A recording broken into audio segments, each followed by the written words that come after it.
Hi, welcome to the Poultry Keepers Podcast.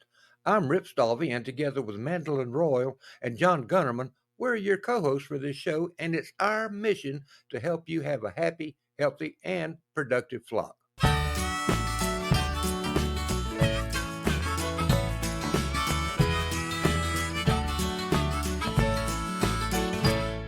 So y'all can see where wheat falls in.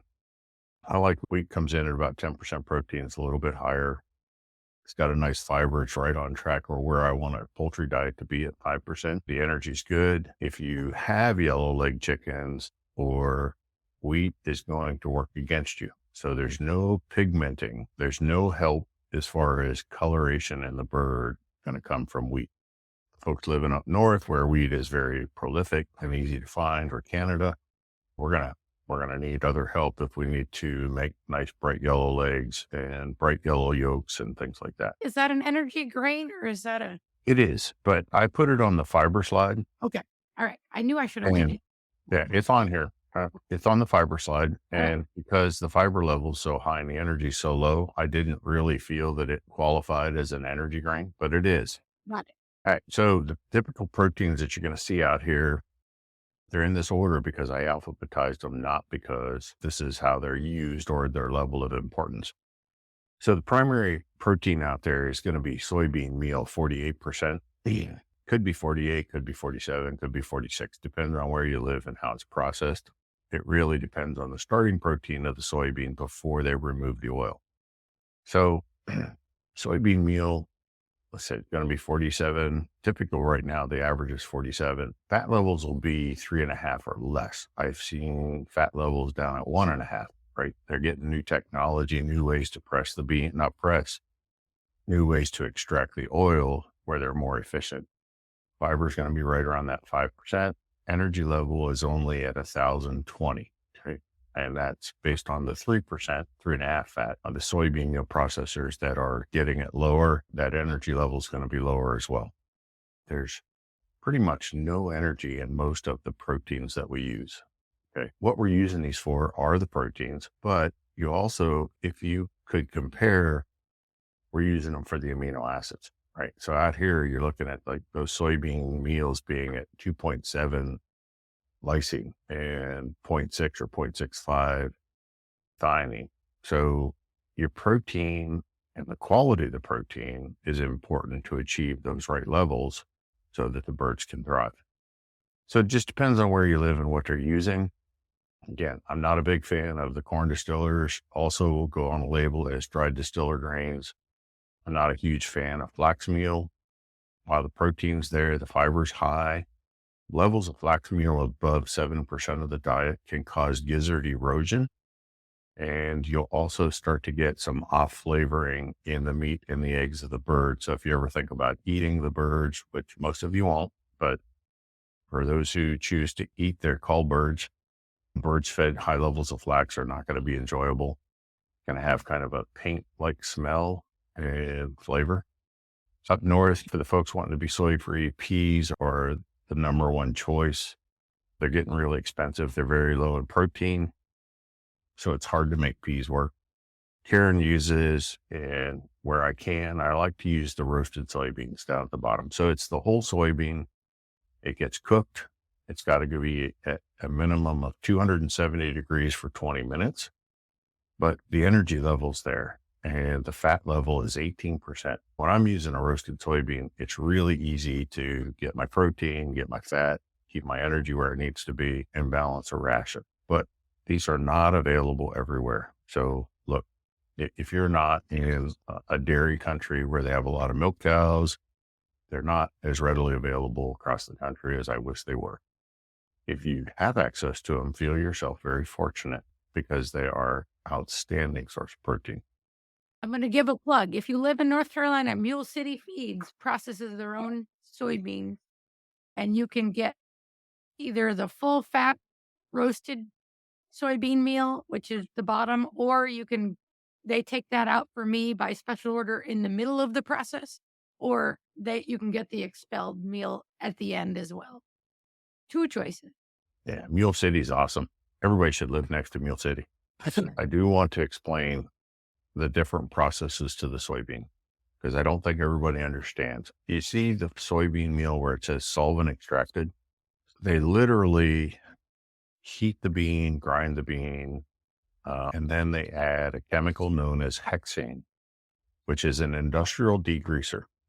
Okay. And they add hexane to it. They roll it around and blow it around in a large chamber with forced air. But the hexane degreaser removes the oil from the soybean flesh and is driven off with forced air. And then it's collected where they separate they tell us that they separate the hexane from the fat or the oil of the bean. And I believe they probably get 99% of it or more. I personally don't think they can get it all. That's just my belief. Okay. I could be wrong, but I wasn't real wild about having my beans washed in hexane. So this isn't my choice. Okay. Now, some of you don't have choices, and I'll make formulas for you with soybean meal, solvent extracted. Soybean meal expelled, they heat the bean, they grind the bean, and they put it into a giant screw press. It's like a giant corkscrew inside of a sieve or a screen, and they just apply an intense amount of pressure, hydraulic pressure, and they're pressing the oil out of the soybean flesh. And then when they're done, there's still about 7% oil remaining in the bean. But to me, it's a much more natural process. So all they did is heat, grind, screw, and then they take it out and they dry it and they sell it to the feed industry. Again, we talked about the roasted soybean. That is all the bean, all the oil. It's the whole bean going into the process. It just has to be cooked. So we're going on to fiber feeds. Woohoo! But I'm big on fiber. I think a chicken diet needs to be between 5 to 7% of the diet, 5 for chicks and immatures, and closer to 7 for matures as they get older. So the ingredients that I use, or I like to see used, are in the alfalfa meal and the alfalfa hay are basically the same thing. 17 protein. Again, I'm not putting enough in there to make a difference with the alfalfa as far as protein goes, right? Besides, most of your show feeds, breeder feeds, grower feeds, all that are going to be 18% anyway, so it's not helping the total. What I'm after here is the fiber, okay? 24% fiber. So I can use this to achieve those appropriate fibers. The other thing is the green in the alfalfa. It's really high in xanthophylls or carotenoids. So it helps with egg yolk color or skin color, things like that. So the folks that want white skinned birds probably want to avoid using alfalfa meal or any type of greenery. So some of that will transpose into yellow. So the key factor here, just know that I'm using alfalfa meal for fiber. And remember I was talking about the fiber and energy. So look, fiber on the alfalfa meal is 24% fiber and the energy level is only 672, very low. Same thing happens when I go down into like wheat middlings. They do test at 15% protein. However, I can't tell you that all of that is available. I think this national average fiber level is a little low at 8.5. I think it's probably closer to 10, but this is the number we have to use unless we know otherwise. Energy level at 950. I keep talking about energy. So in a starter diet, we need about 1,350 kilocalories per pound. In a grower diet, 1,300. In a layer mature bird diet, we're looking at about 1,260 to 1,280. Okay, just to put that into relationship for you. Wheat middlings really have very little nutritional value to them whatsoever. Nobody ever has told you this before, and it annoys me that the feed industry uses these things, and I don't know, it feels like they're taking advantage of people. It looks good on paper, but it really isn't. And oats, 10% protein doesn't really help us out there. 4% fat doesn't really help us out there. Remember, we want a 5 to 7 on the fat level. Fiber, the only thing that's helping me out here is fiber, right? 10.5 on the fiber.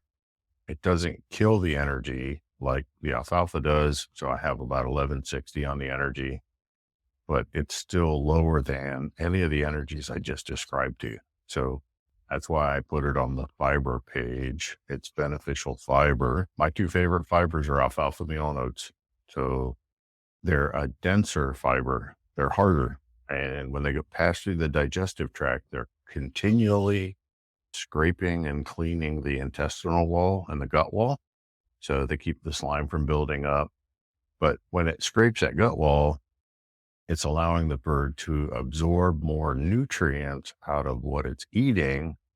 It's in there for a lot of reasons. And there's some old data that shows that oat hulls, the outer skin on that oat, once they break apart and then once they go through the gizzard, they become like miniature swords, and they're very sharp and sharp. They actually irritate internal parasites. It will knock them loose and let them be defecated out. And it will reduce internal parasite populations using the right amount of oats. Now, somebody heard me just say oats will worm a chicken, and tomorrow they're going to choke their chicken with a half a pound of oats, and that don't work that way. Okay. You want the diet to be somewhere between 5 and 10% of the diet. Okay. That's the right level. Everything else has to balance, right? We got to get the energy right. We got to get the protein right, amino acids, all that. But oats are actually a wonderful chicken feed when used correctly. I know a lot of the old timers loved oats. They thought a whole lot of it. Yeah. I mean, you start feeding oats and all of a sudden you don't have to change anything else. You just start feeding a little bit of oats around that 5% of the diet. And because the bird's gut wall is absorbing more, getting more nutrients, the bird's going to shine up. It's going to perk up.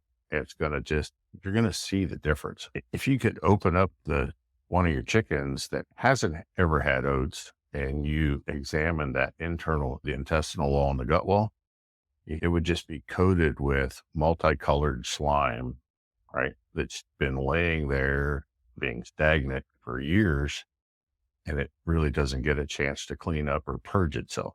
So I'm a big fan. What you're describing is the results they were after, but I don't think they were using it, thinking of it in that term.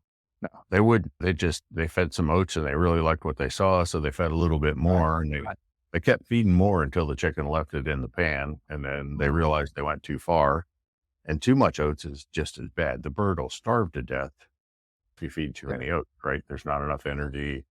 You're going to start losing breast. You're going to start losing condition and tone. All things in moderation. Some of the specialty products, depending on where you live, camelina meal, another oil seed, good protein, limited. USDA says we can only feed 10% of the diet of camelina meal. It's only really in the Pacific Northwest, limited quantities. You've all heard me talk about fish meal. I'm a big fan of fish meal. If you look out there at the lysine and methionine, you're going to see why. It's not just about the protein.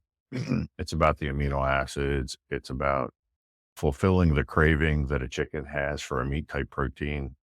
There is no vegetarian chicken. So if somebody tells you they got a vegetarian chicken, they are either crazy or lying to you. So there is absolutely never, ever going to be a vegetarian chicken, right? In a cage, and you can make sure that it's never eaten an instant. Yeah. Even then, did it eat a feather? Did it get a bug flying by? Who knows? They're not meant to be vegetarians. They do need a little bit of meat protein in their diet. Oil, any type of cooking oil, it says vegetable because that's a generic term, but pretty much any oil, if you have to use the soybean meal or your diet is low in fat, oil is great, really high energy. That's really all it's bringing to the diet is energy and oil. We're getting a little bit of sesame meal in the Southeast region. There's some other small pockets after it's oil seed production. They're pressing out oil so we can all have sesame seed oil for cooking and other things.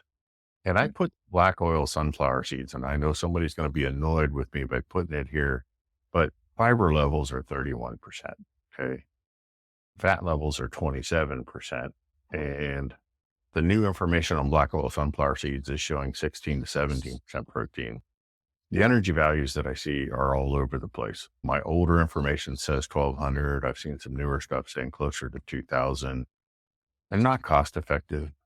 I put them on here so you can see they really don't add anything to a diet. Okay. I'm not saying don't feed them. I'm just saying don't get carried away with feeding them. There's not a lot of benefit to it. Yeah, they're going to get the oils out of there. If you're not feeding oils otherwise to get fat, then you may need something like a black oil sunflower seed to get the fat levels where you want them, but just don't get carried away. So, all right, I've stepped on enough toes. That's the end of my presentation.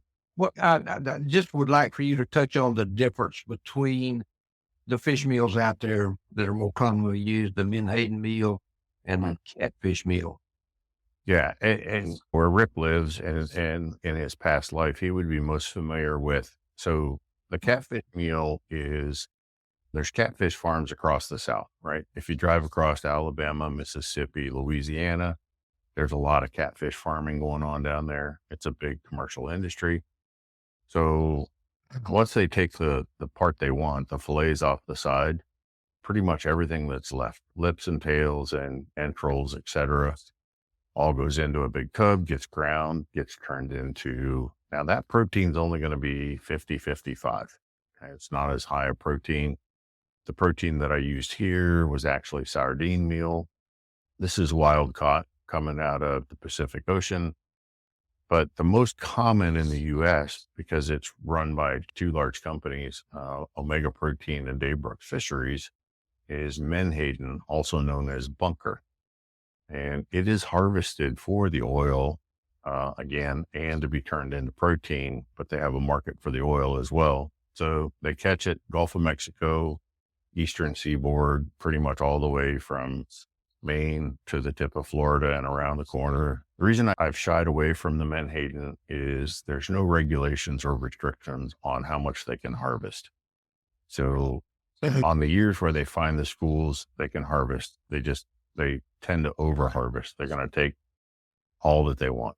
All right. There's nobody saying, hey, stop, you can only have so much. There's no controls and so on. I've shifted from, I have nothing against it. It's a good protein source. So if that's what you have, that's what you have.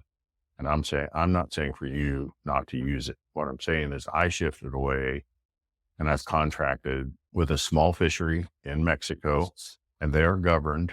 There's only so many tons of sardine that is legally allowed to be harvested. And that number is actually set by Peru each year based on scientific studies and data. They got teams of marine biologists go out, they count and collect schools, and they can see them now by satellite. And based on 6 months worth out of the year of data collection, they establish a harvest limit. And that's what everybody down there has to live by. They're protecting it. They're taking care of it. I've shifted to a sardine meal that's about 62% protein. There's others out there. There's herring meals. There's all kinds of stuff. I wanted to just we talked about, and you said it during each time, like a value that you're aiming at, and it's going to be different for each level of growth and stage. Me, poultry is the metabolized energy measured in kilocalories per pound. It's just abbreviations that nutritionists like myself use. These are the recognized. Most of them you can understand: protein, fat, fiber, calcium, phosphorus, salt, sodium.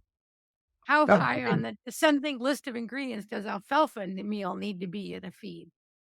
How high? It should be at 5%. It's probably going to be item 5, 4, 5, or 6.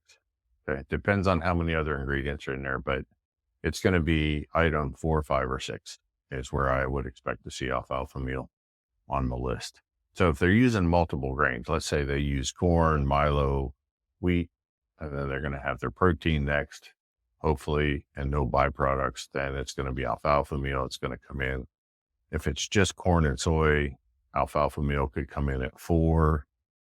Yeah. So somewhere around 4, 5, or 6. It should always be ahead of all the vitamins and the minerals. Now, it won't be on a layer feed because your calcium is going to be 150, 200 pounds per ton. So on a layer feed, your calcium is going to come in there at usually around 4 or 5, and your alfalfa meal should be right behind it. Earlier, you said that the meals were always the least effective like byproducts of something else. Is that true of alfalfa meal and like kelp meal or? No, great question. So alfalfa meal is actually harvested for animal feed. Okay? It's 100% of the plant. Nothing's been removed. So they fresh harvest it. They take it to a large dehydrator, get the moisture off it as quick as they can.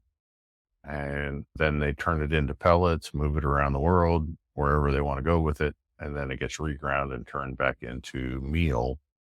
So in this one case, that Yeah. actually is literally just describing the form. There's others too. So kelp meal, like you talked about, there's others that are dehydrated and ground for that purpose.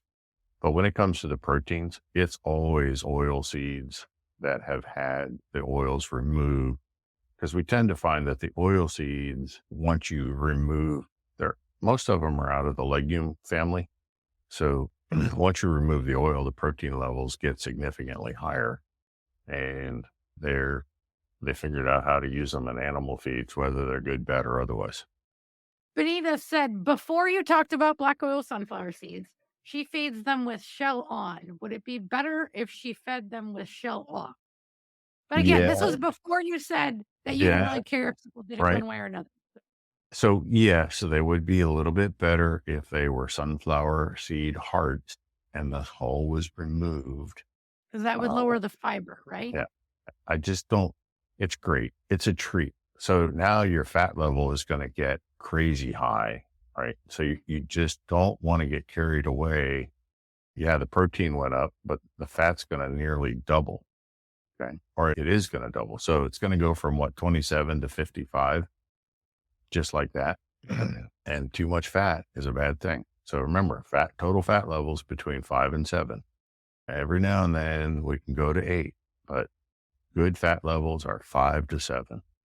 North Star Farm wants to know about how the heat affects the nutrients. I think we were talking about the soybean process at this point, but yeah, I mean, probably. So actually, legumes need to be heated in order for their urease or trypsin inhibitor to be broken down, which is an enzyme in there. So heat is required for most legumes to be more effectively digested. Now, as we all know, when we cook things and we overcook things, that a lot of the other nutrients are no longer available or able to be absorbed. So there's an art to roasting a soybean or any other grain to hit it at just the right spot. I don't want people out back flipping soybeans on their barbecue grill later tonight, trying to get them 270 for 20 minutes. It's a whole science and an art, and probably videos on YouTube, because you can see anything on YouTube, but evident. But a lot of the vitamins are lost. So we don't count really any vitamins, in the soybeans. Some of the micronutrients are going to be tied up and bound after the heating process. That's a true statement. But hey, we see the same thing with pelleted feeds, and people keep feeding pelleted feeds. You use loose chopped alfalfa, like fed to rabbits, instead of meal or. Yeah, absolutely. Yeah, I don't really care what form the alfalfa's in. Actually, if you really love your chickens, you're going to build a wire cage with 2-inch by 4-inch wire, so it holds a flake of alfalfa. And you're going to go buy baled alfalfa hay, put it in there, and let them harvest it out of that hanger or out of that homemade basket. And they're just going to be the happiest chickens ever. They get to destroy something, they get to tear it apart with their beaks, and they get something green all at the same time. So if you're making your own feed, how do you choose the right ingredients to hit all the way? Easy answer to that. Really, you just start out with what is available. What can we get? Okay, in your region. Then we fill in the blanks, and we do the best we can with what you have locally available. But I wish more people would make their own feed. It's amazing stuff, and it definitely outperforms stuff that comes off of the shelf at any local farm supply store. It's more time, it's more energy. But first off, you find out, what can we get, right? And there's generic feed formulas. I think there's some on the PK group. Is there some on the PK 360 group? And there's some on the Poultry Breeder Nutrition group. There's just rations as ideas to get you started, get you thinking, and so on. And we can work from those. We can build around them. It's not an easy question because I've made chicken feeds with stuff you wouldn't even believe a chicken would eat. So there's a lot of possibilities and opportunities out there. What's meant by the terms nutritionally available and essentially non-available? So like on the soybeans, certain nutrients are just not going to be bound up, or they're going to be converted in their form, their molecular form, depending on the heat level, right? So the higher the heat goes, the more that gets bound, and they're just no longer going to be digestible in a digestive tract of a chicken or a pig or something like that. So something's always lost. Anytime we cook something, we're losing something, right? It's always going to happen. You talked about it too during the animal proteins. The Yeah. animal protein was easier or more nutritionally available to the chicken than a plant protein was. Yeah, it is. It's just the way the proteins are actually put together with those higher lysine, higher methionine levels. The protein molecule is going to be more readily available or readily digestible. What do you think about popcorn? It's corn. It's really no different. Nutritionally, it's a little bit, it's like instead of 8% protein, it's going to be 9% protein. Instead of 1540 on energy, it's going to be like 1450, 1500. It's pretty much just corn's corn. And I don't care whether you call it popcorn, maize, Is it yellow, have less floury. nutrition after you pop it? Yeah, it does. All right. And you did a little bit about peanut meal, but I think that is used in, would you say Texas? Yeah. I mean, across the southern states, Georgia, Alabama, Mississippi, anywhere that they grow peanuts and then they crush it to get the oil out of it, there's going to be peanut meal available. And the good peanut meal that's fit for actual animal feed is getting bought up by the Purdue's, the Pilgrim Prides, the Tysons. They're all buying it up. So there's not a whole lot that actually hits the market to make, smaller producer type feeds. But occasionally I can get a little bit. I do some formulations in Texas. There's some out there. So mealworms, high fat, high carbohydrate, good protein levels. I don't know that there is a hype around mealworms. It comes and goes. I have nothing against mealworms. If you want to grow them and you want to make them as part of your poultry diet, yeah, that's fine. And actually, I think it's a great project to grow the mealworms. Just be careful how much you give. A couple of 2-3 mealworms per chicken per day is plenty. Use them again like a treat. And on a larger scale, it's not necessarily cost effective to raise the mealworms. Here's the thing. Most people feed their mealworms chicken feed. To raise the mealworm, all you're doing is pre-digesting and converting chicken feed into another form of chicken feed when it's all said and done. I'm going to leave it at that. I will add one thing about mealworm. If you are trying to cook train your birds or train them in any way, there is nothing that will get a bird's attention and get them to toe the line any faster than offering a fresh wiggling mealworm between your fingers. I can believe that. So you'll be their best buddy. This one just had the black soldier fly and the crickets Okay. and the mealworm. Yeah.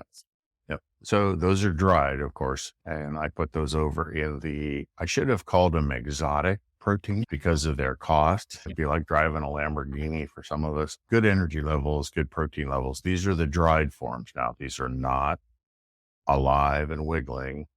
Those numbers are half because they're about half moisture. So you cut all those numbers in half roughly. If you want to sit down and work on your own chicken feed. On the other side, you can see where meat and bone meal, catfish meal, how those different meat proteins come together. Yeah, that's. I think we're, but hold on, we could pull this up. Jeff loves mycotorai. So they're a thing. They're getting bigger and you can test for them, right? Yeah, it depends on the growing season, but yeah, mycotoxins are spreading across our entire world feed and food supply. They're out there. I blame it on our new farming techniques, but that's a whole other subject. Look, it's hard. They're hard to test for. It's not cheap to test for them. I would love to see people testing for them, but you're looking at least $25, and that's for the quick test. The more expensive tests are up in the $80 per test range. So you're only going to do that a few times. At 2 parts per million, you're going to start to see a little bit looser manure, a little bit less. So the birds are going to look a little bit dull, not as shiny, not as thrifty, maybe not as energetic. At 5 parts per million, you're really going to start to see a change in the manure viscosity. Their appetites are going to go down. You're going to start to see feed left over where you wouldn't have seen feed left over before. Their bellies are going to start hurting. You're going to start seeing them eat like dirt. If your birds are out free ranging and they have access to it, they're going to start eating strange things. They'll eat bedding. They'll eat dirt. They'll eat, and that's just trying to soothe that. So think about food poisoning. Any of you that have ever had food poisoning in your life, right? You ate something you shouldn't have eaten, and all of a sudden your guts just get totally disruptive. Painful diarrhea, stomach cramps. That's what your bird's going through, right? That's what mycotoxins are doing to the inside of your chicken. So the higher it gets, the worse it gets. Pretty soon they quit eating. When you start getting up above 7 to 10, they're going to pick and choose. You'll see feed sorting if you're not feeding pellets. I've seen birds kick corn out on the ground, right? You never see a chicken waste a piece of corn. There was piles and pounds of corn laying on the ground. And we tested it, and sure enough, just high. And that was at 5 and 6 parts per million. These are the lesser intelligent Cornish cross birds, actually, that I'm referring to. They were made to eat, and they were wasting corn. Yeah, you just gradually see, and it's a problem is it's gradual. It's not night and day. So you don't see a big change. They just gradually don't clean up their feeders, more feed wasted, things like that. They lose their shine. They lose the brightness in their eye. It's strange. This is all gradual over 2, 3, 4 weeks. So it's hard to identify, but it's definitely becoming a problem. Thank you for joining us this week. And before you go, make sure you subscribe to our podcast so you can receive new episodes right when they're released, and they're released every Tuesday. And if you're enjoying this podcast, we'd like to ask you to drop us an email at poultrykeeperspodcast@gmail.com and share your thoughts about the show. So thank you again for joining us for this episode of the Poultry Keepers Podcast. We'll see you next week.